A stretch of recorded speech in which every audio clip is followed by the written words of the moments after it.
want to welcome everybody to this wonderful talk that Ariela Marcus-Sells has agreed to give tonight. Dr. Ariela Marcus-Sells is an assistant professor and distinguished emerging scholar in the Department of Religious Studies at Elon University. She received a PhD in religious studies in religious and Islamic studies from Stanford University in 2015. Her research focuses on Sufi intellectual history, the history of Muslim societies in West Africa, and the relationship between the categories of religion, magic, and science. Her current book project, Sorcery or Science, Contesting Knowledge and Practice in West African Sufi Texts, examines the role of the sciences in the unseen, ʿulūm al-ghayb in Arabic, an Arabic manuscript text produced by Saharan Sufi scholars writing at the turn of the 19th century.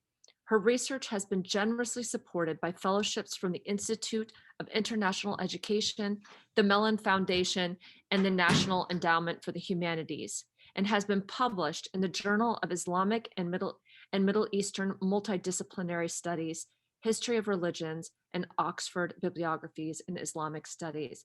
Welcome, Ariela, and thank you so much for being here. It's truly an honor. Thank you so much, Ellen. It's a real pleasure to be here. All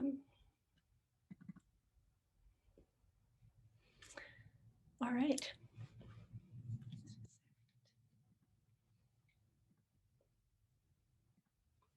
So my presentation today stems from the larger book project that Ellen mentioned, which is focused on one Sufi Muslim community from the Western Sahara Desert.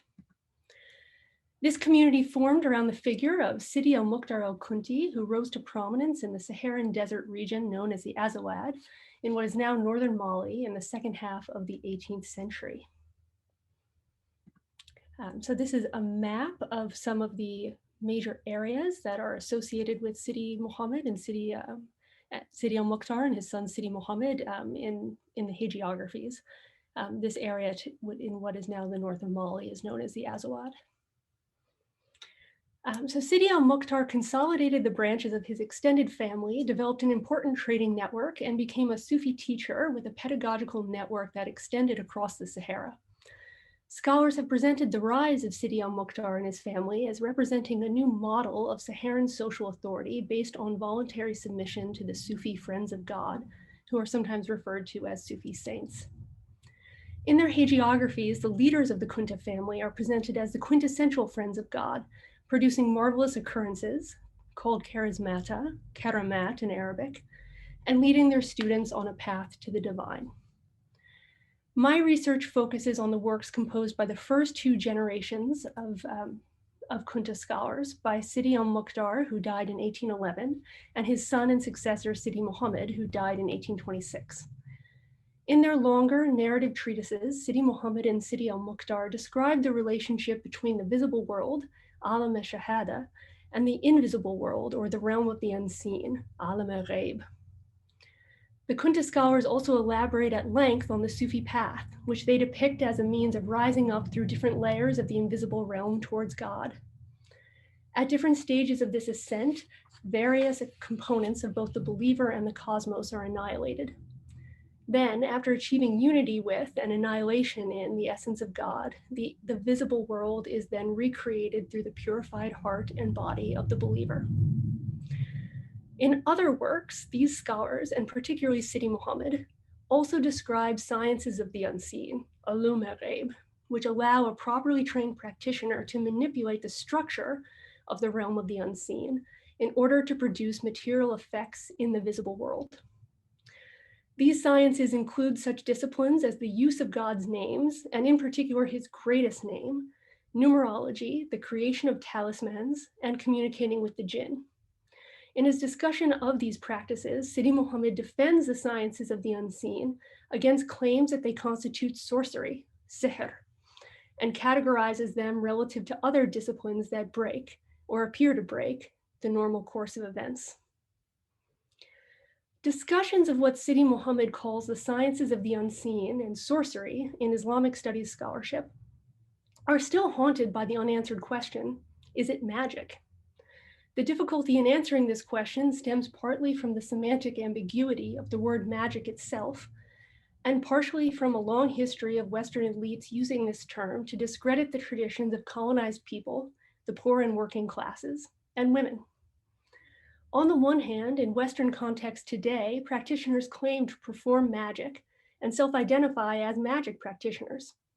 Others profess the existence of magic, but consider it a form of evil or at least amoral behavior, while yet others think of magic as a fantastical form of entertainment.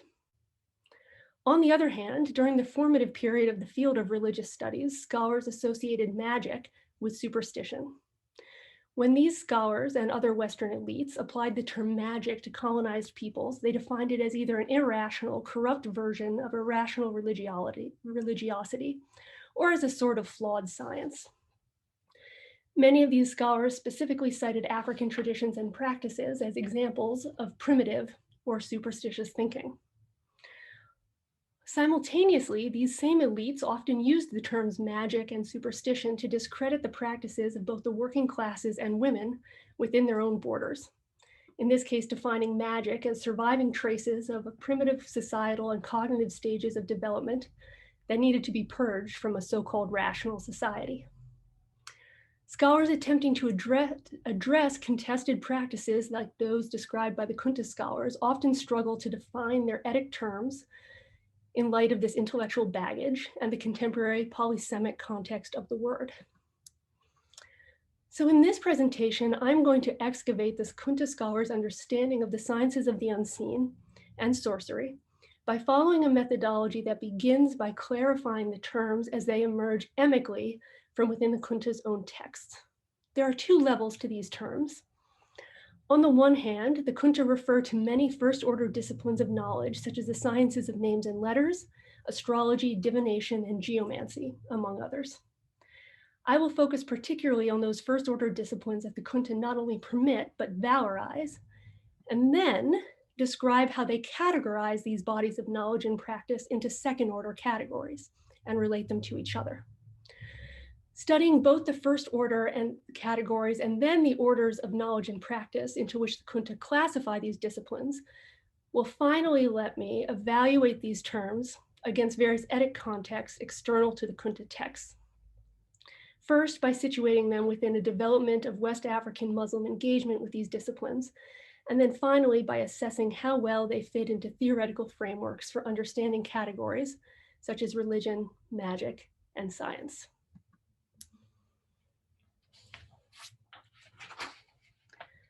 So although Sidi al-Mukhtar refers to the sciences of the unseen in his own works, it was his son, Sidi Muhammad, who performed the discursive work of defining and defending those sciences. Sidi Muhammad's sciences of the unseen reflect the techniques elaborated during the medieval synthesis of Neo-Pythagorean, Neoplatonic, and Aristotelian frameworks. Above all others, Sidi Muhammad valorizes the science of letters and names, which is sometimes called lettrism. He links the letters and names of God to the divine process of creation and the subsequent cosmological structure of the world. So according to this scheme, God created the different realms of existence from his names, which then act as agents, as his agents in existence. So people who become connected to the names can assume the role and powers of a particular name. Finally, all the names of God are controlled by the greatest name, the Ism Allah al-Azam, and someone who succeeds in connecting to this greatest name can assume control over the role and powers of all the names. Sidi Muhammad adds that if a believer's need is illuminated and pure, the angels connected to a given name respond to the request directly. But if the request is unjust or oppressive, then they force the devils to do the work for them. But he's very clear that it will still work. You can use these techniques for an unjust or an oppressive means end. Sidi Muhammad understood each letter of the Arabic alphabet to correspond to a number according to the abjad system, a correspondence that results in the efficacy of numerology as users apply mathematical operations to manipulate letters and thus the material bodies built upon them. One of his texts provides a few methods of extracting numbers from any given letter. For example, the Arabic letter Jim has a value of 3 in the abjad system. According to Sidi al-Mukhtar, you can multiply that number by the preceding number 2 and get 6. Also, the letter Jim is itself spelled using 3 letters, Jim, Yan, Mim. So you can add up the values of all 3 of those letters and get 53. You can then multiply 53 by the base number of 3 to get 159. And that gets you a series of numbers that are associated with each letter. Instrumentalizing the science of letters and names often involved writing or inscribing them on various surfaces: paper, lead tablets, glass bowls, city walls, and so forth. When corporealized in writing or inscription, the letters and names were then referred to as the forms or the shapes, al-ashkal, and could be used in the construction of talismans. When discussing the creation of powerful forms and talismans, Sidi Muhammad makes repeated references to the use of tables, jedwa. In many cases, the table was also a magic square, a wafq, or the plural being al-faq, a specific algebraic construct of subdivided squares in which all the rows, columns, and diagonals add up to the same number. And he provides examples of magic squares associated with particular letters, along with instructions on how to use them to achieve specific effects. So this is the magic square that he provides for meme. And in this case, all of the rows, columns, and diagonals add up to 333. And he also provides the instructions for this square that whoever engraves it on a lead tablet will be protected from the deceit of enemies and the envious. All these sciences, the science of names, of letters and names, numerology, and the inscriptions of forms, come together in Sidi Muhammad's discussion of the greatest name of God. Sidi Muhammad is the only writer that I know of to have revealed the greatest name in writing. About halfway through a treatise called Fawaid Nouraniya wa Fara'id Sirriya Rahmaniya, the illuminated benefits and secret pearls of the compassionate, he reveals the greatest name to be a set of 4 words of unvoweled consonants. So in order to pronounce it, I would have to give it short vowels, and I could say this as aham sakak halayas, for example. This is also an anagram, a rearrangement of the different standalone letters that start out certain surahs of the Quran. So Sidi Muhammad explains that this name was derived through numerological operations from the name Allah, and that each word of the name represents one of the other names of God. He then addresses each of the 11 letters in turn, associates each of the letters with other names of God, as well as the 4 elements: earth, air, water, and fire, and other properties. Finally, he also provides a 4x4 table for the greatest name, as well as instructions for how to use the name, the table engraved on a lead tablet, and a supplicatory prayer, which he also provides to achieve a series of desired outcomes and ultimately complete freedom of action within created existence. And this table that he provides for the greatest name is itself a magic square. So if you take each word of the name and you add up its component letters according to the abjad system, you get a number which completes the chart. And this magic square, all the rows, columns, and diagonals add up to 644. So when he discusses these various first order categories among the sciences of the unseen, Sidi Muhammad repeatedly emphasizes the permissibility and even the desirability of disciplines that involve the divine names, the letters of the alphabet, verses of the Quran, and supplications handed down from the greatest sheikhs. Thus, he thoroughly endorses the use of ruqyah, which he defines as a kind of speech by which every illness is healed, and describes as a kind of medicine. Like the use of talismans, the permissibility of the ruqyah, the plural of ruqyah, relies on their connection to valorized forms of speech, and specifically to the Book of God and his names, and to what has been established and verified from the Prophet of God. Sidi Muhammad specifically contrasts this approved type of ruqyah with his father's disapproval of those that depend on foreign, non-Arab words. In this fashion, he uses the valorized speech of the Quran, the names of God, and the Arabic language as one marker of the boundary between permitted and prohibited knowledge and practice. The challenge facing these scholars when advocating for these disciplines was their similarity to disciplines that they understood as prohibited in Islamic law, some of which were considered by Sidi Muhammad's contemporaries to be acts of sorcery. In addressing this problem, Sidi Muhammad provides a list of disciplines that are often confused with sorcery and specifies that only 3 of them actually fall into that category. So these 3 are sima, the use of something with a special set of properties, such as special fats and fluids or special words that results in special envisionings and perceptions of the senses.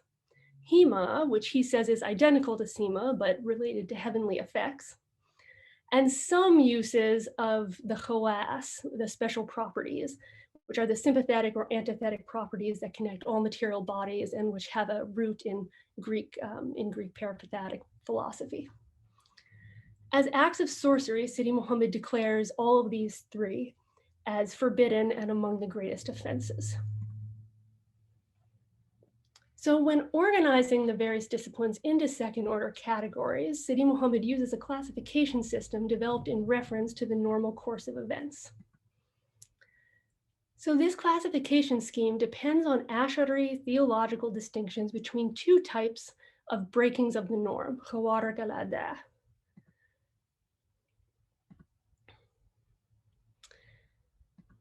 So the miracles of the prophets, and the charismata, or the marvels of the Sufi friends of God. However, unlike Ash'ari theologians before him, Sidi Muhammad specifically states that included among the normal is sorcery, even if its normal cause is rare. This categorization positions sorcery on the one hand and the miracles and charismata on the other as occupying opposing ends of a spectrum that runs from the corrupt and ordinary to the righteous and extraordinary. Sidi Muhammad then positions the sciences of the unseen between the charismata of the friends of God and the acts of sorcerers. Effectively, he suggests that certain practices might appear to break the normal course of events, but be both legal and controllable, like acts of sorcery. Controllable like acts of sorcery. Like most classification schemes, the boundaries that separate these 3 categories of knowledge practice are permeable, and Sidi Muhammad relies on a pastiche of rationales to maintain the border between these second-order categories. Specifically, he attempts to separate the charismata from the sciences of the unseen and the sciences from sorcery.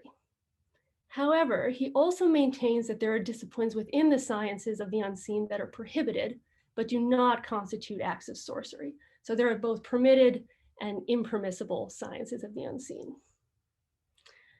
So to begin with the difference between the charismata and the permitted sciences of the unseen, he distinguishes between these categories according to the means by which a practitioner obtains the desired effect. He thus explains that some actions, for example, folding up space, tayal ard, in order to travel instantly between 2 points, can be accomplished by making use of the names of God and specific verses from the Quran. However, he adds that for most of the friends, space is folded up with no cause nor request, save for the direction of their intention, in which case the act is one of the charismata. Thus, while believers might draw on the cause and effect principles that drive the sciences of the unseen, the friends of God are able to achieve the same outcome simply by directing their thoughts and intentions towards the goal. Sidi Muhammad's characterization of sciences as illegitimate because of their reliance on both foreign speech and idolatry is most apparent during his discussion of different ways of controlling spirit beings and the jinn. So he thus refers to a discipline from the sciences of the unseen called the evocations, the istakdamat, for which he specifies 2 subtypes, the evocation of the planets, al-kawakib, and the evocation of the jinn. He explains that the former refers to the practice of worshiping the planets in order to obtain the obedience of the celestial spirits of the planetary spheres. Nope, I've somehow drawn on this. I'm not sure I can get rid of it. Oh.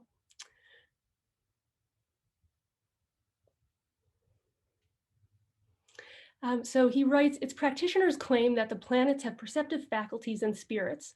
And so if a planet is offered special incense and special clothes and are presented with specific acts from among those that are prohibited in the law, like sodomy, as well as those that are true acts of disbelief, like prostrating to them, along with addressing the planet with pronouncements that are outright disbelief, like calling it a god and the likes of that, then they claim that the spirit of one of the planetary spheres will be obedient to them.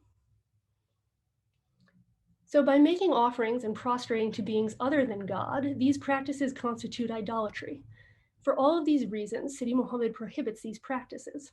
However, although Sidi Muhammad prohibits believing Muslims from the evocations, he permits them to make use of the jinn with what he terms adjurations, al-azaim, which he defines as shorter long words that originate with the example of the Prophet Solomon. In addition to acts that involve foreign speech or idolatry, Sidi Muhammad prohibits divination, astrology, al-nujum, and geomancy, khat al-raml, because of their roots, according to him, in the practices of the pagan Arabians in the period before the advent of Islam. In this case, Sidi Muhammad clarifies that in some cases, practices are not only illicit, but also ineffective. He explains that the divination of the pre-Islamic Arabians relied on establishing friendships with the jinn, who would then eavesdrop on the inhabitants of the heavens and earth and bring this news back to the diviner, al-kahin. Sidi Muhammad follows the interpretation of verses of the Quran that depict the jinn as cut off from the unseen, to argue that using the jinn to obtain news about the heavens became impossible with the beginning of Muhammad's prophetic mission. However, he argues that the jinn retain the ability to access and bring news of unknown goings-on across the earth, and that humans can employ them for these functions either legally with the adjurations or illicitly with the evocations. The Kunta texts characterize these various forms of divination, along with employments of the planets and the jinn, as illicit practices. However, Sidi Muhammad does not classify them as acts of sorcery. In fact, he uses only vague criteria to demarcate that line between prohibited science and acts of sorcery. He writes that each kind of sorcery produces an effect in people's hearts, like love or hatred, or deposits good or evil in their bodies, like pain or sickness, and that some kinds of sorcery affect an individual's self, their nefs. However, he quickly adds that while sorcery can induce health or sickness in someone, medicines and nourishments from solids, plants, and animals recorded in the books of physicians, herbalists, and naturalists are from the science of medicine, not from the science of sorcery. And he also provides numerous examples of using the permitted sciences of the unseen to change what's in people's hearts, or to, for example, heal their bodies, produce a goodness in their bodies. So although vaguely defined, the line between science and sorcery carries legal ramifications. For while someone who has become overly preoccupied with astrology has erred, and someone who propitiates the spirits of the planetary spheres has committed the greater sin of idolatry, acts of sorcery are considered crimes with determined punishments. Specifically, Sidi Muhammad writes that according to Maliki law, acts of sorcery that also constitute disbelief are punished with execution, while acts of sorcery that do not rise to the level of disbelief are punished with flogging. So the criteria that Sidi Muhammad uses to distinguish between the karamat and the sciences of the unseen, between the permitted and prohibited sciences, and between prohibited sciences and sorcery, reflect a range of rationales: causality, valorized and derogated types of speech, prophetic precedent, and association with non-Muslim Arabian practices. A given action, for example, the inscription of a talisman or controlling the jinn, or an effect, such as healing the body or predicting the future, can move from one category into another depending both on the method used, the understanding of the practitioner, and both the personal and social effects of the practice.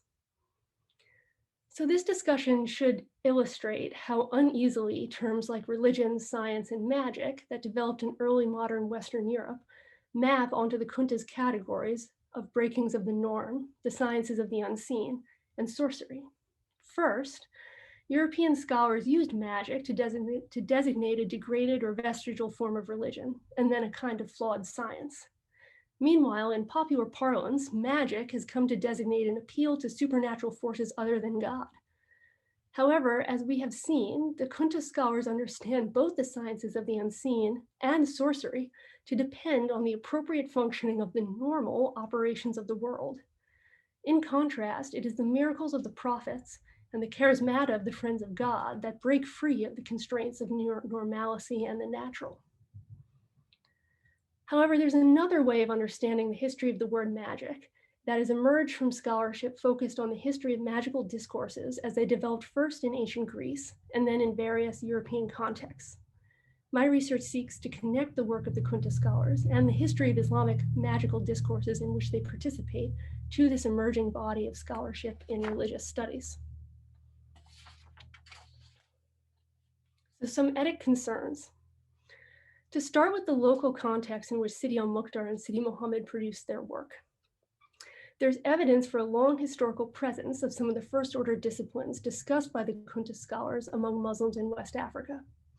So we have archaeological evidence for the construction of Muslim amulets from the ancient city of Jenne dating back to the 13th century. Then from the 13th to the 19th centuries, historical evidence points to the southward diffusion of networks of Muslim scholars who often lived in separate enclaves within urban areas or close to the courts of non-Muslim rulers. The most well-studied of these is a network of Muslim scholars called the Jahanke, who established the enclaves along pilgrimage and commercial routes and provided services such as amulets and religious healing to Muslims and non-Muslims alike. Then one of the first discussions of the permissibility or legality of these practices in the region stems from a work known as the Replies to Askia Muhammad that was produced at the turn of the 16th century. In this work, a Saharan scholar named Muhammad ibn Abdul Karim al-Magili responds to a set of questions from the new ruler of the Songhai Empire, Askia el-Hajj Muhammad. In 1493, Askia Muhammad deposed the son of Soni Ali, the founder and previous ruler of the Songhai Empire, and then sent a series of questions to al-Magili, to this scholar, to ask if Soni Ali's participation in non-Muslim practices justified deposing him in order to establish correct Muslim rule.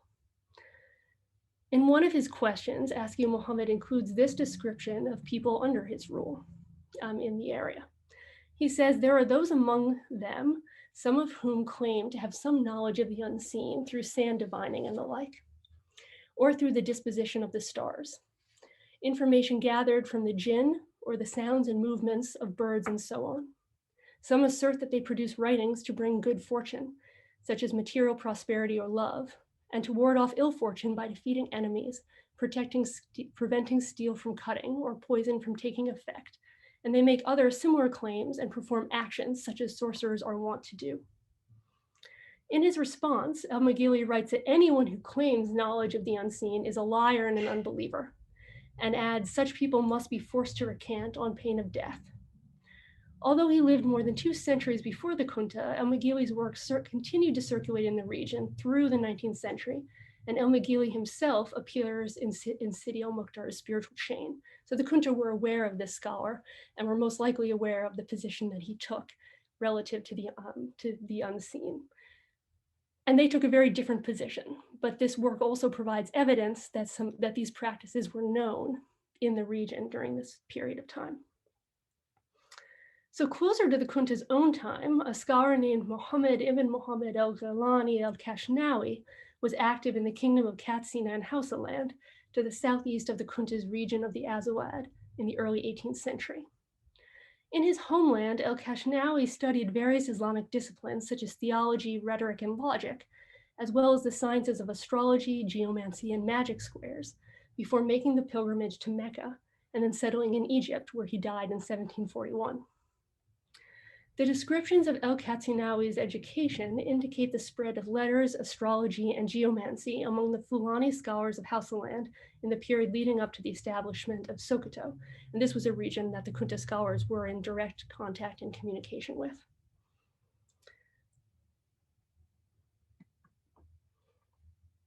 So the Kunta represent a crucial historical moment in the region, where disciplines such as the sciences of letters, names, magic squares, and the creation of talismans were not only taught, but also categorized relative to other permitted and prohibited disciplines, defended against charges of sorcery, and integrated into Sufi cosmological and metaphysical frameworks. However, the Kunta's categorization of these sciences also indicates a shift in the region. In contradistinction, in contrast to the importance of divination and geomancy among the Fulani to the southeast, Sidi Muhammad characterizes both of these disciples as prohibited due to their association with pre-Islamic Arabian practices. Moreover, while the Kunta do not spend much time discussing sorcery itself, there is one discipline which they unambiguously characterize as sorcery. And actually, I do have one more slide. I thought I was done. So Sidi Muhammad refers to a sorcery practiced by a kind of people who predominate in the land of the Blacks, a Sudan, and who are called in the Songhai language Karku, and in the language of the people of the Far West, a Salala, and in the language of their Black Sugni. And these are people who add to the evil in their own selves by sucking the blood from the veins inside the body until the one who is sucked dies or is on the brink of death.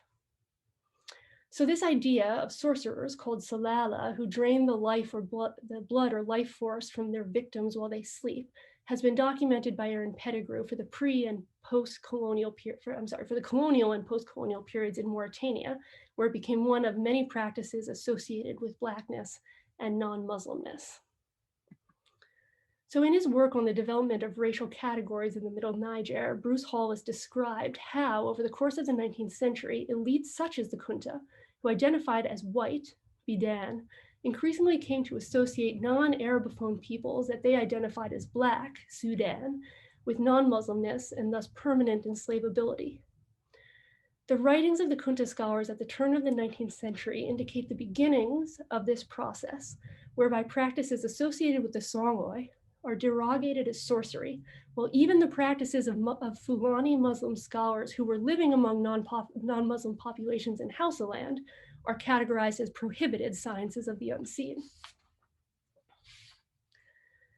However, although the Kunta associates sorcery with the peoples of the land of the Blacks, they do not follow El-Magili's position that all claims to access the unseen constitute sorcery or are even prohibited. Instead, their texts reflect two pressures. The first, to offer practices that yielded tangible results, and the second, to maintain a line between the practices of Muslims and the practices of non-Muslims within this newly developing racialized context. To that end, Sidi Muhammad prohibits certain practices, including those like divination and sandwriting, that were in use in the land of the Blacks during his time, while producing Islamic justifications for the sciences that he does permit. And while Sidi Muhammad roots the sciences of the unseen in Islamic sacred history, the historical roots of this discourse stretch back all the way to ancient Greece. And while the term magic, as it was defined in the 20th century by religious studies scholars, has been highly criticized, scholars of the ancient and late antique Mediterranean have reconstructed a very old history of the word magic, or mageia in Greek, itself. Kimberly Stratton, in particular, is focused on the production and development of magic as a discourse of alterity that aimed to other specific populations while enforcing gender norms and sexual conformity. And in addition to this elite discourse, abundant material evidence indicates that ancient and late antique Greco-Romans did indeed engage in some of the practices that their elites labeled as magic, fashioning binding curses, katadesmoi in Greek, defictiones in Latin, which they deposited in graves, wells, and at crossroads. Moreover, Bernd Christian Otto has pointed out that some of these material artifacts indicate that the practitioners who produced them identified their own practice as magic. Based on this evidence, Otto has posited the existence of a heterogeneous but continuous textual ritual tradition of Western learned magic from the Greek period to the present. This magical discourse of inclusion draws its potency and appeal from the discourse of exclusion maintained by elites, and the two traditions of inclusion and exclusion thus developed together in parallel. Important aspects of the relationship between Islamic traditions and this history of Western learned magic remain unclear. However, Arabic-speaking Muslims did develop textual ritual traditions surrounding the word sihr that followed a pattern of exclusion and inclusion similar to those outlined by Stratton and Otto. So the first Arabic Muslim text to use sihr as a self-referential category drew on intellectual and philosophical principles developed during the early Abbasid period. Over the course of the 8th and 9th centuries, the Abbasid caliphs oversaw the translation into Arabic of the preserved knowledge of the Greeks.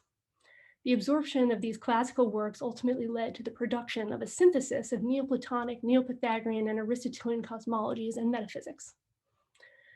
Contributions to this philosophical and metaphysical synthesis included the medieval production of some of the most historically influential works in the development of magical discourses of inclusion in Arabic, including works by al-Kindi and his student Abu Mash'ar, who described legally permitted sihr as acts that drew on and harnessed the causal power of astral rays.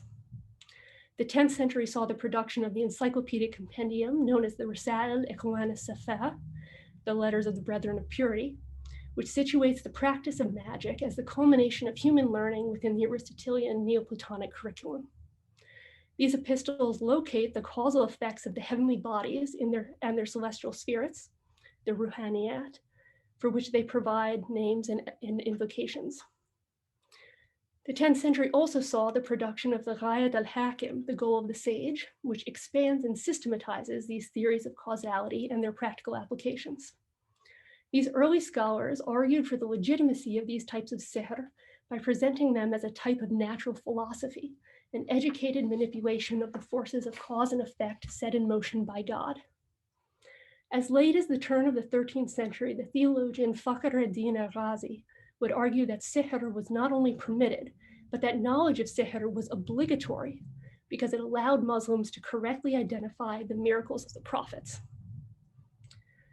Because these scholars applied the label of sihr to their own works and were opposed in turn by scholars who rejected the permissibility of any type of sihr, these early works follow exactly the pattern of magical discourses of exclusion and inclusion outlined by Stratton and Otto. So while the Kunta scholars refer to sihr only in the pejorative sense, as sorcery, sihr in the medieval context is truly magic in the Greek sense of magia and follows the same pattern as magical discourses described for the Hellenistic world. Closer to the Kunta's own time, there's evidence for two paths for the arrival of an Islamic magical discourse of inclusion in the region. The first is the career of the Katsinan scholar from Hausaland, Muhammad al-Kashnawi, whom I mentioned above. Dalia Gubar's recent analysis of al-Kashnawi's life and works indicates that he was thoroughly trained in what he called the sciences of the secrets before leaving West Africa. And when he arrived in Cairo, he was sought after as a teacher by Egyptian students. In his role as a teacher of these sciences, he composed a didactic summary and commentary on a work attributed to Fakhr ad-Din al-Razi, Asira Maktoum fi Maktabat al-Nujum, the hidden secret in the correspondences of the stars, a text that focuses on talismans and astral magic, sihr. Regarding sihr, al-Kashnawi describes four major schools: the Indian method, based on the purification of the soul and the suspension of illusion; the Nabatean method, which revolved principally around the invitation and supplication of the planetary spirits by way of fasting and sacrifices; and finally, the way of the Hebrews, the Copts, and the Arabs, which amalgamated the above three and was, in al-Kashnawi's opinion, superior. Al-Kashnawi was involved in a magical discourse of inclusion. He engaged sihr as a permitted category of knowledge and practice. Indeed, unlike the Kunta, he includes sihr as part of the sciences of the unseen and praises those disciplines for their ability to connect people to the spirits of the planetary spheres and for their useful application to the daily lives of practitioners.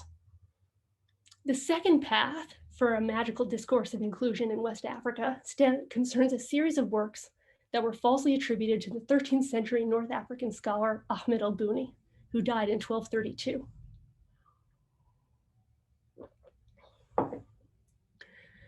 The historical al-Buni wrote about the applied sciences of the letters and names, but he was just as concerned with more standard topics of Sufi thought and practice. Moreover, when he did openly engage with the applied sciences of the letters and names, he presented them as a method of spiritual training designed to lead a believer closer to God. Nonetheless, later scholars came to associate al-Buni's reputation almost exclusively with the disciplines of magic squares and talismans. As a result, works falsely attributed to him circulated across the Arabo-Islamic world.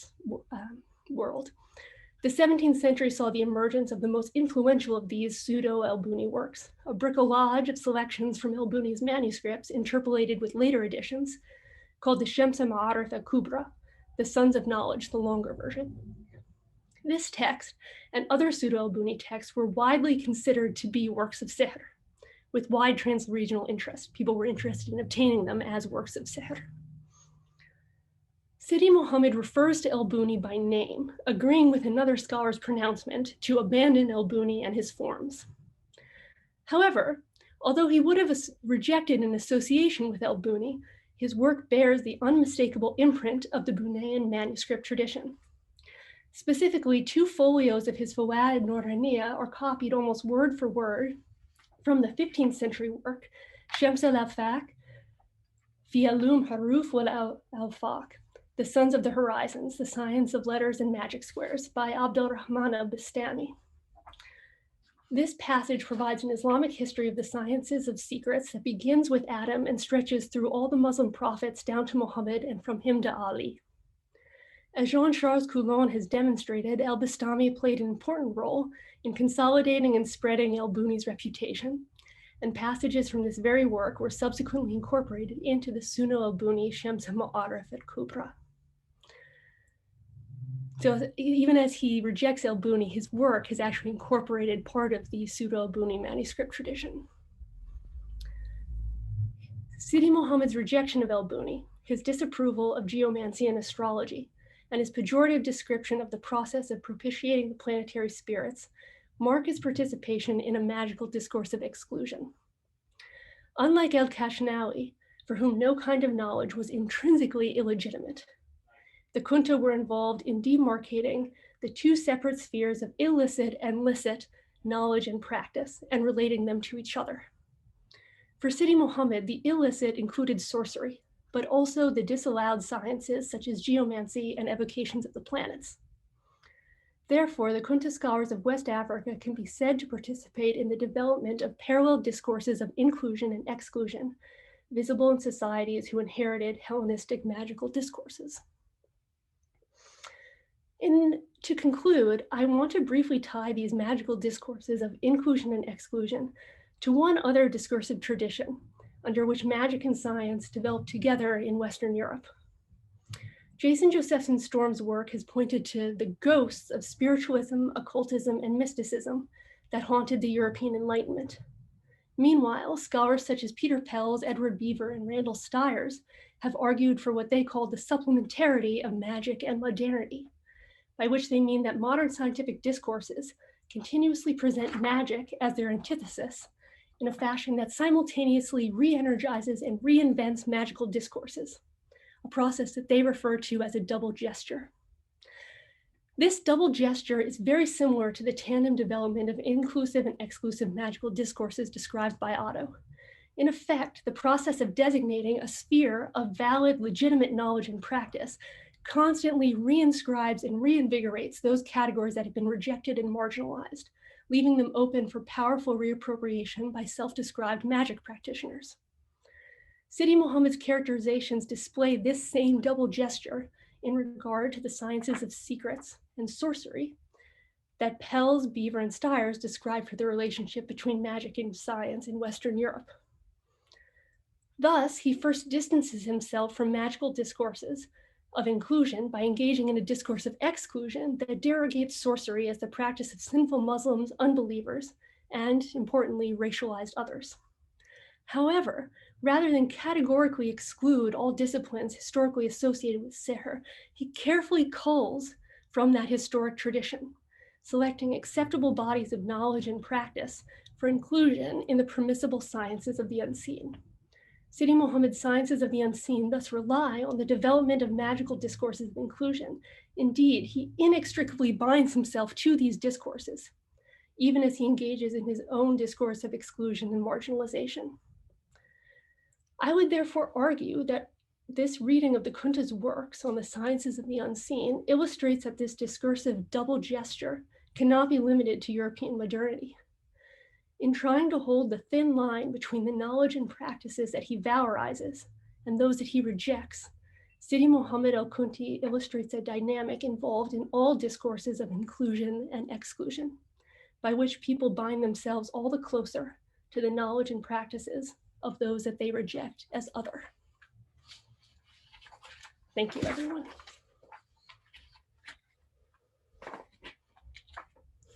Thank you. We'd like to open it up for questions or discussion.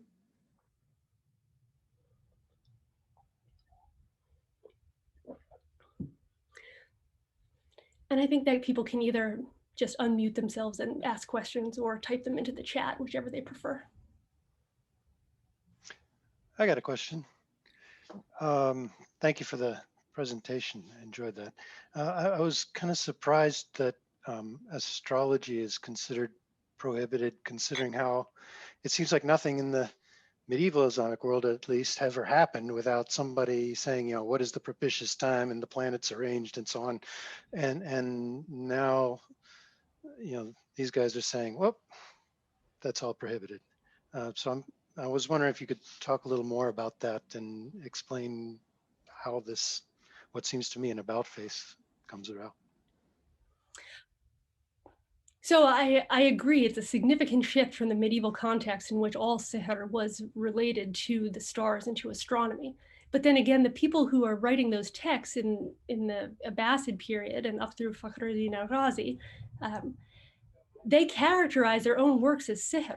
And by the time that the Kunta are writing, sihr has become only a pejorative category. Really, no one is not many people are self-describing their works as sihr. Al-Kashnawi seems a little unusual in that regard, although he seems to indicate that there were people who were still doing it. So when Sidi Muhammad wants to reject sihr as a category, as a discourse of exclusion, it is really the stars that he's talking about, because that was the central element of all of those medieval discussions.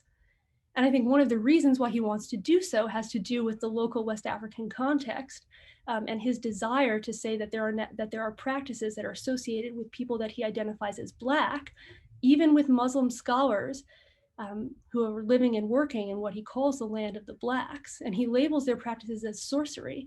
And then he draws on this medieval discourse about astrology and about astral rays in order to kind of exclude and reject those practices.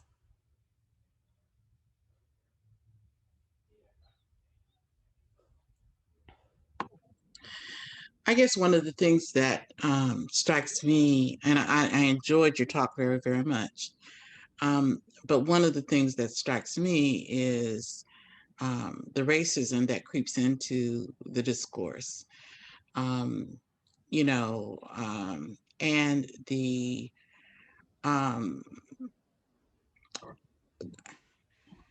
one of the reasons why magic was, I believe, seen as prohibited in Islam was that it seduced the person away from their worship of the Creator into their own ideas of their own power and their ability to harness things that were in the unseen for their own use, rather than noting that there are things in the unseen that are there, but that if you are a believer, you're supposed to be really focusing on your own Sirat al-Mustaqim, you know. I guess the other thing too is that when we start talking about the Greeks, you also bump it into a time barrier that excludes the ancient Kemet, and where the Greeks got a lot of their knowledge, and also where they kind of diverged away from the original knowledge that they were taught. I think in what they call the land of the Blacks, though, you have a more direct line from Prophet Idris through to the Sufis even of today. And so that the cultural line is more direct and not, it doesn't go off into a kind of a westernized notion of what the culture is. The culture line is more, what do you call it, homogenous. And, you know, so I just think it's interesting that when we talk about what they were interested in, what they were doing with it and all of that, it proves the prohibition about how it seduces the ego and how those practices could be used for evil rather than for the glorification of the human being in worshiping the creator. So that was just my thought. So when Sidi Muhammad talks about the sciences of the unseen, and specifically, he actually doesn't seem worried about people using them for their own ends or for worldly ends at all. In fact, that's part of the point, is that people need things done. They need things done like healing. They need to be protected from various forces in the world. And he even states outright that that you can do these things for an unjust or corrupt person, and it doesn't make that action illegitimate. It might make that action immoral, but it's still permissible within Islamic law to do the permissible sciences of the unseen for an unjust purpose. He does, in some modalities, talk about them as something where if you do give up the worldly goal, you can use these as a means of rising to higher spiritual states. But he doesn't categorically reject as an idea that people might just care about the worldly goal. He seems okay with that. Yeah. Yeah, And so I think there are different patterns to how these practices are discussed by various Islamic actors in various contexts. Hi, Ariela. I have a question. Sure. Hi, thank you for this. I had a question about the kind of transmissibility or the transmission of this, the Kunta's knowledge and of this methodology to, in the wider Muslim scholarly community in West Africa. So, for example, the manuscripts that I'm cataloging now at the Hill Museum Manuscript Library, some of them, they have that exact same series of letters for Asma al-Azam. Oh, wow. Now, presumably that comes directly from the Kunta, but I suppose my question is, were the Kunta interested in spreading particular recipes, like fawaid, write out Surat al-Yasin 10 times or write out this jadwal 10 times, or was it more the methodology that they were spreading? That's a good question. Yeah. They seem to be involved in both. So they do have specific recipes, so to speak, specific fawaid that they spread, and specifically they're really engaged. And this is another chapter, another section from the project, in spreading their own supplicatory prayers, so their own ahzab, their own du'at, their own salawat, their own adhkar, which they connect to the sciences of the unseen.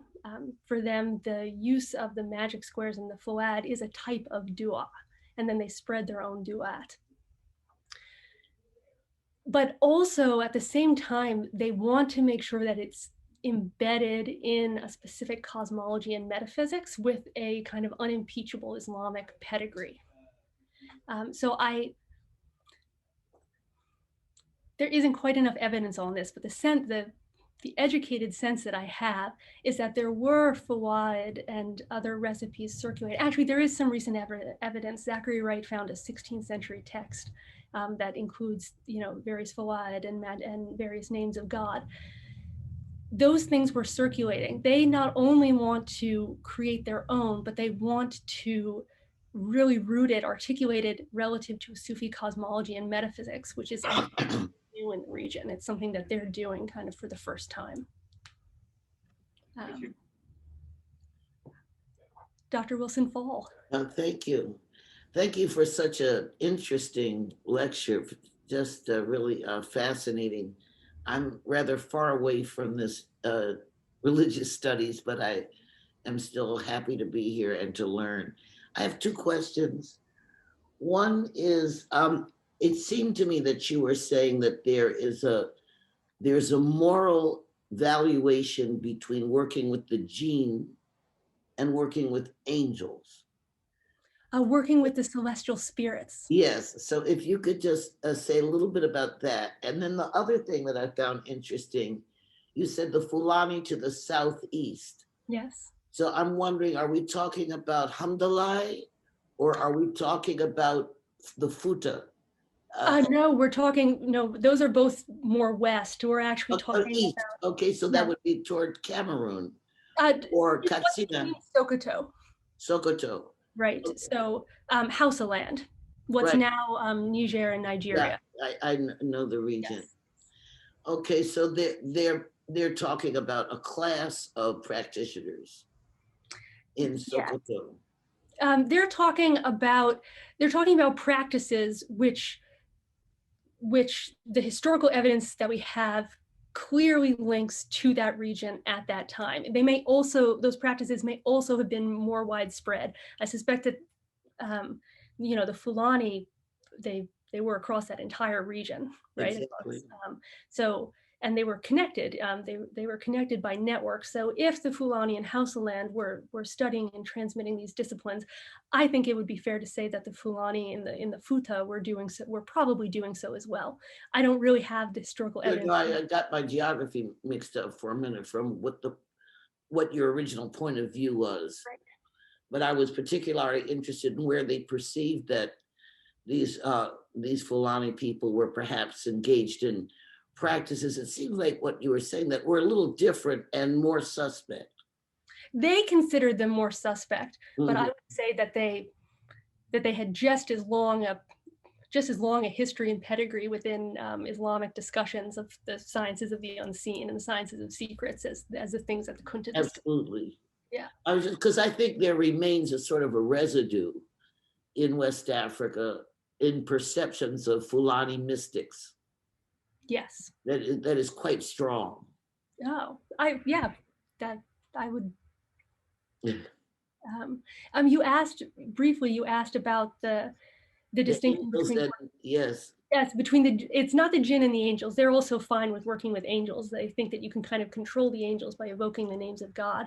It's right. The celestial spirits. So it's the ruhaniyat, the spirits of the planets and the stars. I see. They associate specifically with sihr, and which is they describe it. They throw in kind of some sensationalized things like idolatry and sodomy, but when they describe offering incense and other sacrifices to get the ruhaniyat, the spirits of the planetary spheres, to act on your behalf, that's actually a fairly accurate depiction of what these early Abbasid texts were talking about. Mm-hmm. Very close to Rawan and Wolof too, that word. Absolutely. Professor Stewart. Thank you. Thank you. We frequently speak of Sidi Muhammad and Sidi Mukhtar in the same sentence, in the same breath. I was struck by the extent to which you were focusing on Sidi Muhammad's work here, and it raised a suspicion that's always been in the back of my mind that the legend of Sidi Mukhtar was largely created by Sidi Muhammad himself. He clearly was a towering intellectual, clearly a man of many letters. I mean, he wrote profusely. And I'm just curious to what extent you found a legacy that is easily traced back to his father, or is this Sidi Muhammad creating his father again in another form, in the intellectual archaeology excavation you've done here? So I think it's total. I've heard you suggest this, and I think it's totally plausible that much of the career of the legend of Sidi al-Mukhtar is created by Sidi Muhammad, by his son, which would move a lot of this up kind of one generation historically, if we're looking chronologically. a lot of the texts that are attributed to Sidi al-Mukhtar, and someone who was better with paleography would really have to get in there and say, oh, Sidi al-Mukhtar could not actually have written these texts that have his name on them. So for the time being, I'm saying that, if the text says it's by Sidi al-Mukhtar, I'm going with that attribution until somebody with more paleography can get in and say otherwise.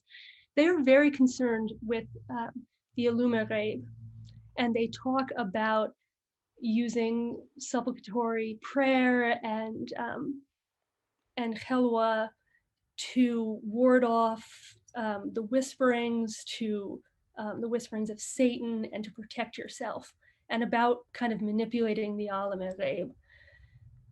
Sidi al-Mukhtar refers to texts that were written by his father that he says get more into the details of how to make talismans and other kind of first order disciplines that I didn't have access to.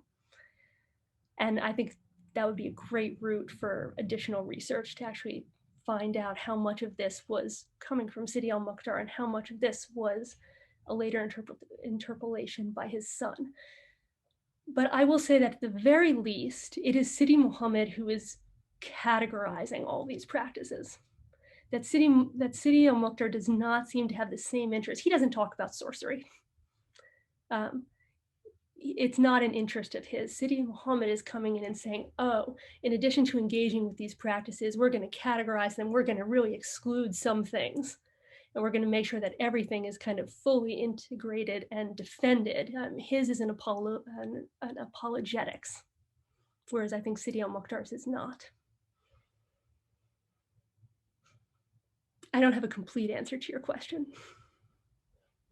I wonder if I could ask a question. This is Bruce Lawrence. I was really fascinated by what you said, and thinking about somebody whom I've studied in a different vein, Ibn Khaldun. Yes. Ibn Khaldun makes a big argument about the difference between white and black magic. Mm-hmm. And he's really very clear that the science of letters, which you described in great length at some point in your presentation, that's really good magic. It's when you get mucking around with talismans and you start to influence what's supposed to be the natural realm ordered by God, that you've trespassed the law and fall into error. So I wonder if your sources obviously predate Ibn Khaldun, but if in some sense this same, if I can call this an inter-Muslim debate about the degree to which there's white and black magic, and each has its role, and they most carefully must be distinguished one from the other. My sources antedate Ibn Khaldun by about 400 or 500 years. So Ibn Khaldun is much earlier, and scholars on what are sometimes called the esoteric or the occult sciences in Islam usually consider Ibn Khaldun to have been like a really unusual stick in the mud about this, to have been really a very strongly conservative voice among kind of elite scholars of his day, for saying that the magic squares and the talismans were off limits. Most people thought that there were acceptable ways of doing that. But I think you're right that all of these voices from El-Kindi and from El-Qurtubi and the Ikhwan Safa through Ibn Khaldun and then all the way up to the Kunta do really illustrate the kind of vigorousness and long-lastingness of this intra-Muslim debate about the legitimacy of these practices. Thank you. I had a question. Yes. Professor Wilson Fall's question and your response to it, and it sparked another question for me, which is this this talk about sorcery and the Fulani and so on, is that a contesting of the religious authority and legitimacy of Sokoto? Oh, so Sidi Muhammad is writing right around the birth of the Sokoto movement. That's a really good question. Sidi Muhammad, I would say he certainly doesn't question, it's not exactly the legitimacy of the Sokoto movement. And I would say the Kunta maintain strong connections with the leaders of Sokoto and with the leaders of Massina as well, after afterwards when, when the state of Massing arises. But what Sidi Muhammad does is he does suggest that the leaders of Sokoto, that they have fallen for the trap of power because they have seized political rule directly. And he writes Muhammad Bello, Usman Dan Fodio's son, excuse me, a letter in the fashion of a mirror for princes. He says, I, as an alim, as a scholar, am now advising you because now you're not a scholar, now you are a prince, right? You have crossed that boundary that the ulama are not supposed to cross and taken political power directly. I think that's really suggestive. I'm actually going to have to consider that one for a while. I don't think that they're calling Sokoto's legitimacy into question. And actually, the leaders of Sokoto, they pushed back on a lot of the sciences of the unseen in some ways more strongly than the Kunta did. But I think they are. I think that they're criticizing the almost pre-Sokoto practices from that region. And they're saying that the Fulani of Hausaland have lived among the people that they consider to be the Blacks for too long or for long enough, and that some of their practices are now suspect. That's the direction I would go in rather than maybe trying to undermine the legitimacy of Sokoto. But I'm going to have to think about that one. If I may interject? Ariela, yeah. Yes. Oh yeah, go ahead.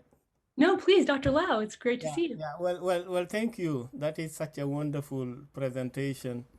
We were actually looking forward to it. The Kunta family is well known in West Africa in their leadership as teachers and in promoting Qadiriyya.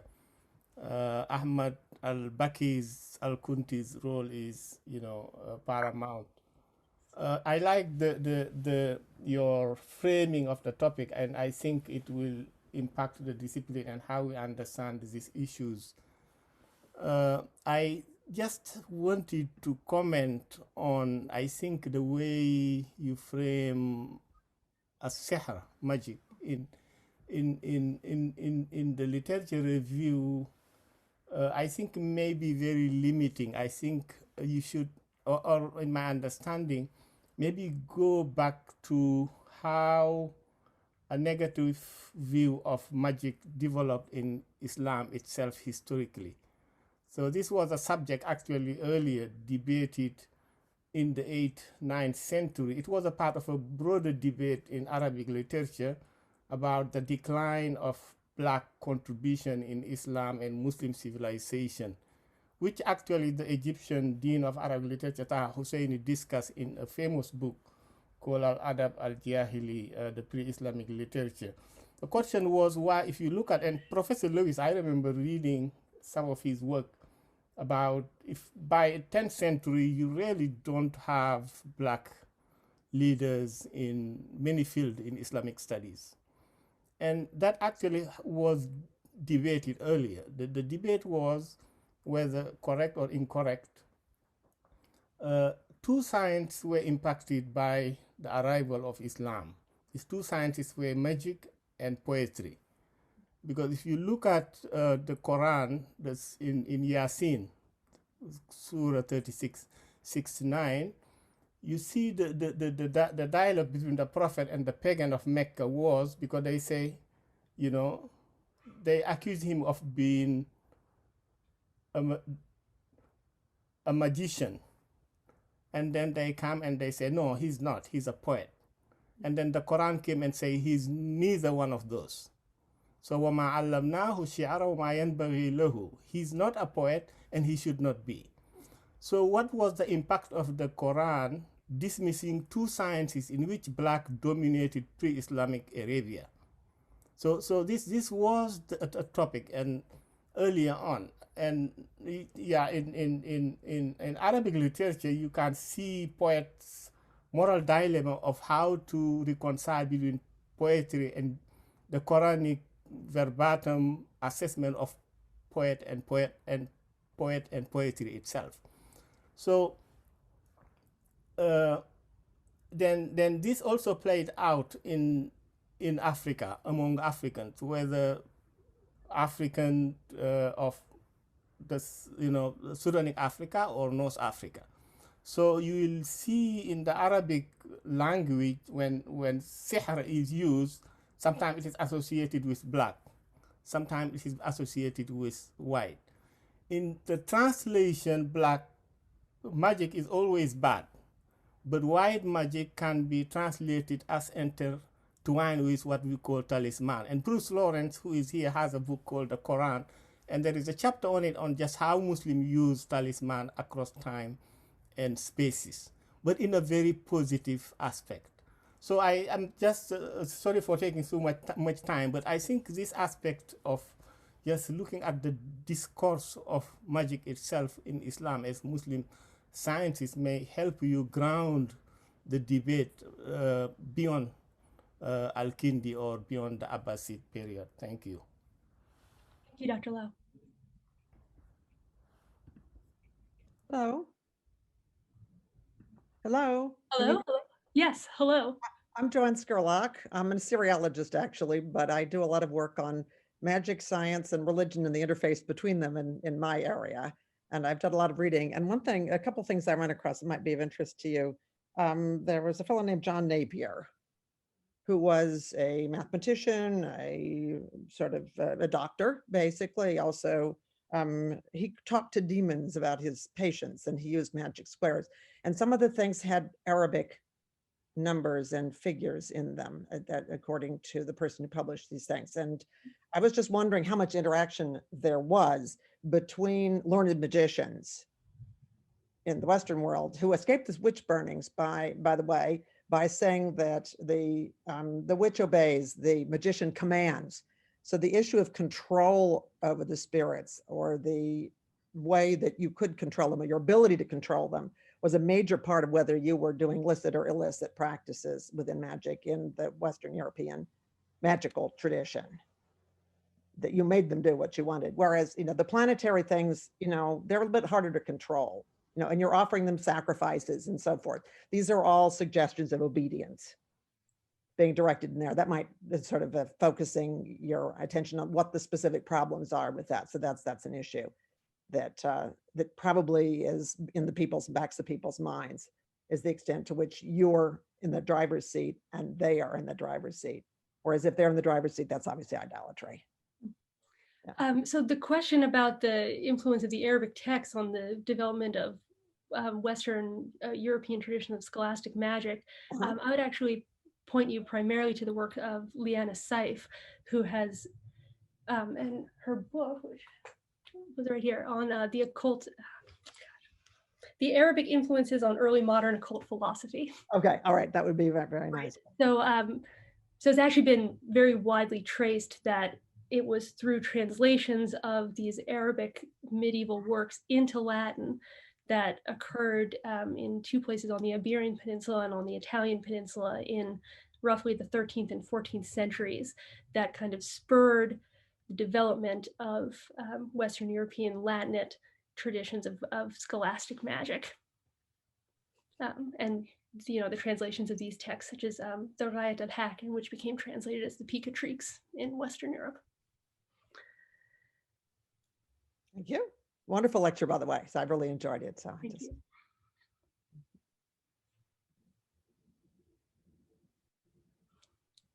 Thank you, Julie, for the citation there.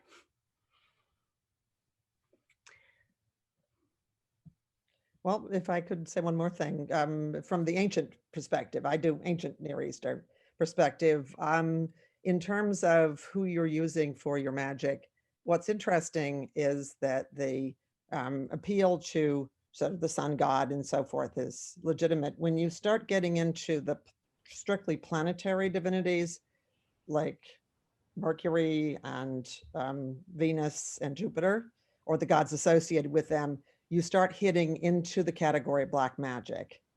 So Marduk, who is Jupiter, is the god of Keshef, or Kishbu in Akkadian, Keshef in Hebrew. And one of his titles is Baal-Zebub, essentially. He's Beelzebub, Lord of the Flies. And that's from Sumerian, actually, originally. So the connection with Ishtar, who is Venus, is also specifically associated with negative practices of black magic, probably because they are spirits of the night.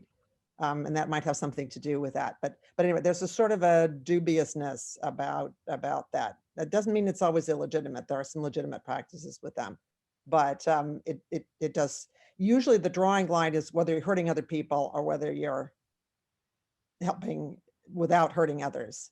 So, you know, getting rid of ills is fine as long as you don't transfer them to another person. That becomes witchcraft. Okay, so this kind of thing is where the dividing line is drawn, but that can be kind of difficult to, there are some intermediate categories where, like what you were mentioning of success spells.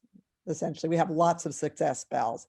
And you go into a court of law, you want to win your case, right? So the kinds of things you practice in order to win your case, pretty soon, you know, you would say, oh, he's practicing black magic against me, so I'm going to turn it back around and get him with his own magic, except of course, what you're actually doing is practicing black magic yourself. So it's fun. Yeah. Thank you. Dr. Fall, yes. Yeah, I'm still back there in the discussion about Sokoto. Yes. And I might just be projected, but I also think it's interesting to think about the Fulani political consolidation, whether it was from, you know, later Masina and Hamdalai or Sokoto, since, of course, the leadership of Sokoto descended from Masina, whether or not also there wasn't a kind of a mystique, a kind of an, I wouldn't call it an ethnic tension, but a tension between different state building enterprises that then gets reflected in the discourse about religion. What do you think about that? No, I think there's something really there. And so I'm seeing in the comments that Paul Naylor points out that Sokoto did maintain a very differential relationship to the Kunta, because when the Sokoto movement began, the Kunta were some of the were the most prominent kind of authorities in the region. And the Sokoto leaders actually claimed initiation into the silsila of the Kunta. And that's true. But the Kunta did have certainly a habit of, I mean, you could call it casting shade, of kind of demeaning the learning or the situation of these Fulani Muslim leaders. And the more obvious example of that were the leaders of Masina. Yes, of course. Yeah, so by that point, it's a little bit Sidi Muhammad, but it's more Ahmed al-Bakai, who's kind of constantly writing these letters to Ahmed Lobo and the other leaders of Masina, and he's basically calling them, and he's basically calling them ignoramuses. Yeah. You know, he's basically saying that they don't know what they're talking about. And Moro Nobili, in his recent work on the Tariqa Fatash, on the Chronicle of Ibn al-Mukhtar, has pointed out that scholarship actually tended to absorb a lot of this rhetoric coming from the Kunta, and said that the leaders of Masina were not all that solid in their Islamic learning, when really they were. But they knew what was up, and they knew what they were doing. And Ahmed Lobo and other Masina scholars and leaders wrote, these really erudite texts. But the Kunta are kind of constantly undermining their credentials. I think that tension was certainly active in Songhai. Yeah. So I do think that the Kunta do have a tendency to kind of undermine the Islamic learning of their rivals in their region, and say, oh, you're not, in comparison to us, the most erudite of the erudite, you're not quite there yet. So I definitely think that some of that dynamic was in play. Thank you. Very interesting talk. Paul, yeah.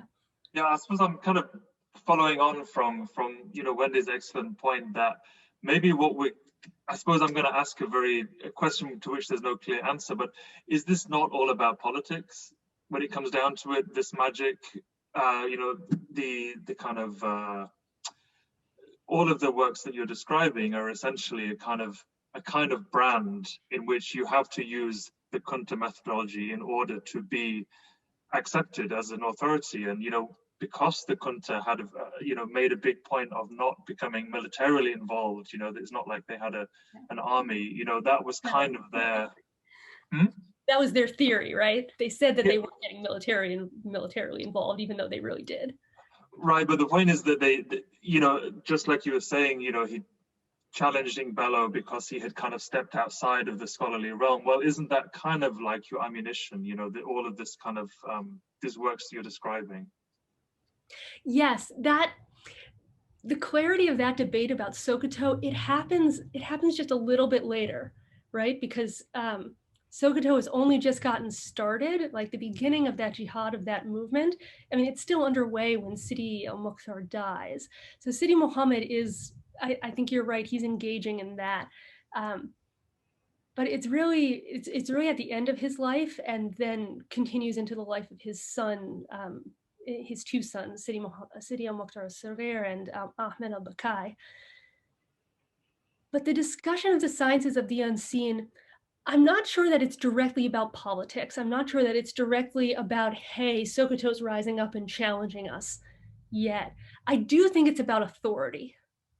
I do think that a large part of it is that Sidi al-Mukhtar and Sidi Muhammad have staked their claim to authority on this idea that they're not going to directly claim political power. They're not going to use, they say they're not going to use coercive military force.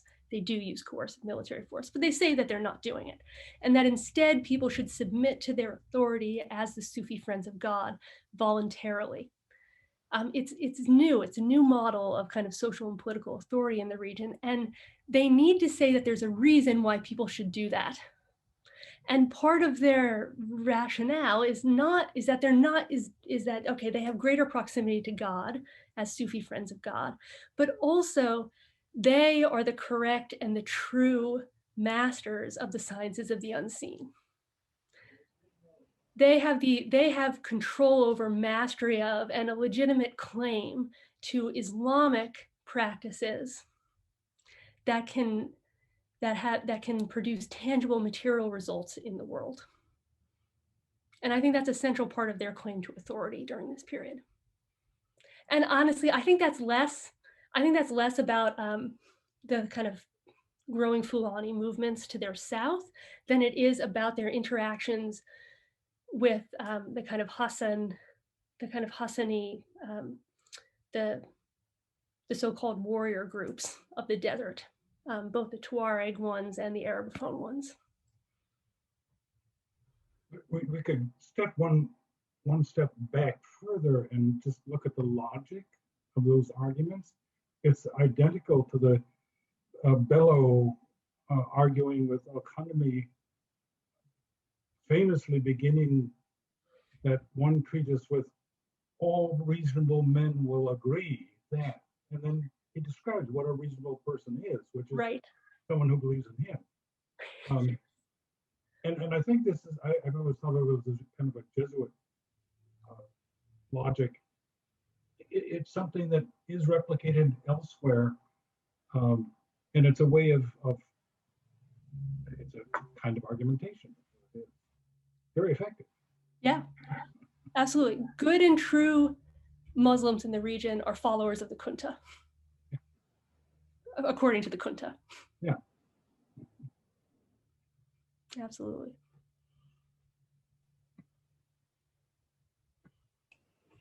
Can I ask a question? Very general. When you started out your talk by describing the way magic is ascribed to various groups in our own society, in Western society, to lower classes, to women, and so on. And in this context, of course, it's always the question of African beliefs, practices, and beliefs, and it's associated with blackness of sub-Saharan Africans. In the Arab Islamic world, or Persian world, or Turkish world, who is it that's associated with magic? what's sort of, who's the other that then gets stigmatized in this particular way? In the medieval Arab, Islamic, Persian world? Yeah, or even the more modern one. So in the medieval world, in the medieval world, it changes a lot depending on, again, on context and on the particular peoples that the kind of elite of, say, the Abbasid Empire were viewing as barbarians at the time, right? So early on, a lot of it is, the Ajam, the traditions of the Ajam. Later on, it gets connected to al-Hind and traditions coming from, the people of al-Hind. And there's a really rich literature on, the engagement of different kind of categories of magical discourse that, get moved into the South Asian peninsula. But there are also times when, it's like the people of the Caucasus, who are the kind of barbarian other whose practices and traditions could be othered in this way and through this discourse. Is there a fear of enslaved people, like who would, many often cases, they would be the ones who practice, like in the New World? And there is throughout, actually, I think this ties back to what Dr. Lau was talking about, the kind of continuing kind of pejoratization of the traditions of people that are coming from the African continent. And so a lot of the discussion in the text on the kind of early Arab geographers and explorers who go to West Africa and East Africa talk about, for example, the Zunj and these other kind of peoples, and are involved in debates over whether they're all sorcerers. What about North African Berber-speaking people who were enslaved and also, could be seen as other living in the mountains and so on? Yeah, at times them too. It has been a really flexible discourse for the othering of various peoples. How does the Niswa races fit into this? They have a tremendous reputation for sure. I'm sorry, the who? Niswa and Oman. I'm actually not familiar with the work on them. Apparently they have an absolute reputation everywhere. We ran into some Bahrainis and we said something about having been to Niswa, and they're practitioners of witchcraft. So I'm just curious where exactly they came by this reputation. Do you have any idea? I think that there are probably so many different times when this has repeated itself. Yes. As Ariela was saying, even if you think about the Nubians, yes, and their encounter with the Greeks, and their association with other kinds of dark practices. I very much like this framework that you're using of inclusive and exclusive, and how that is operationalized in different circumstances. I really loved it too, and so I'm indebted to the works of Bernd Christian Otto for that, but I think it's incredibly useful in revealing a dynamic which has been so durable. Like there really isn't much of a continuation, or at least there are reoccurring patterns, but there's a huge amount of variation in what people consider to be sihr, or what people consider to fall under the al-ghayb at any given point in time. But the pattern of we are going to use this term to exclude a group of people that we see as other, even as some people then say, oh, I'm going to take up that term and grasp it because I can reappropriate it in this powerful way. That has been a kind of enduring continuation over a long durée, which I find really provocative and fascinating.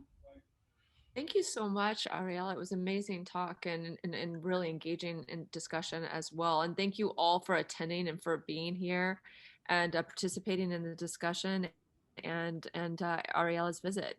Thank you so much. Thank you, everyone. This was a wonderful discussion. It was really a pleasure to be here. in this virtual here that we're all in. It was